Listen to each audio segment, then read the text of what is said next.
Wala raw dapat ikabahala si Pangulong Bongbong Marcos dahil hindi naman daw totoong may kudeta sa hanay ng AFP laban sa kanyang administrasyon. Burin daw ang suporta sa kanya ng PNP. Nasa frontline na balitang yan si Jenny Don. Muling tiniyak ng Armed Forces of the Philippines na walang dapat ikabahala si Pangulong Bongbong Marcos sa mga ugong-ugong ng kudeta laban sa kanyang administrasyon. Paliwanag ni AFP spokesperson Colonel Medal Aguilar, bagamat totoong may kumausap sa ilang sundalo na lumahok sa pagkilos laban sa Pangulo, wala naman daw nabubong aktwal na destabilisasyon. Wala na po ito sa ngayon. Patuloy naman po yung pag-ikot at pagsasagawa ng diseminasyon ng mga impormasyon with this event.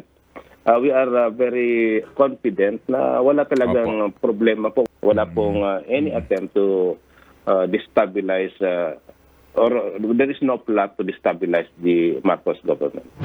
Nitong weekend, nilinaw ni AFP Chief of Staff Romeo Browner Jr. na mali ang naging intindi ng ilan sa kanya naging talumpati sa Joint Change of Command at Chief of Office ceremony sa Zamboanga City noong Biyernes. It was taken out of context, no? Yung sinabi ko, I did not mention about destabilization plot. Kasi pag sinabi nating plot, parang plano na ito na i-execute na lang, no?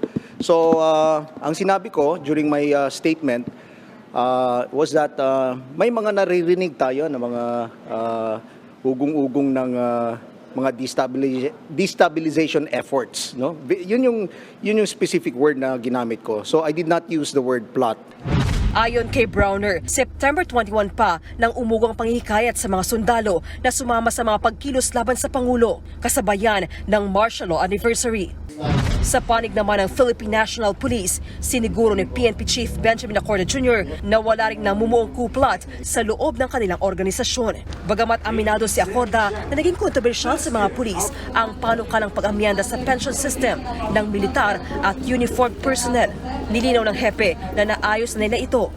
There were some issues about the MUP. Some sectors tried to weaponize it. Pag nagmi-meeting kami, tinatanong niya kumusta yung kapulisan natin. And napag-uusapan naman and all these issues are properly addressed and there is no reason para magiging demoralized or for the PNP members na maging aktibo or mag-participate sa mga destabilization.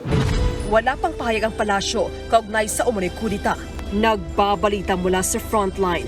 Jenny Dongon, News 5. Mga kapatid, Lucy Cruz Valdez po, maging maalam at may pakialam sa mga napapanahong balita sa bansa. Tumutok at mag-subscribe sa News 5 social media pages.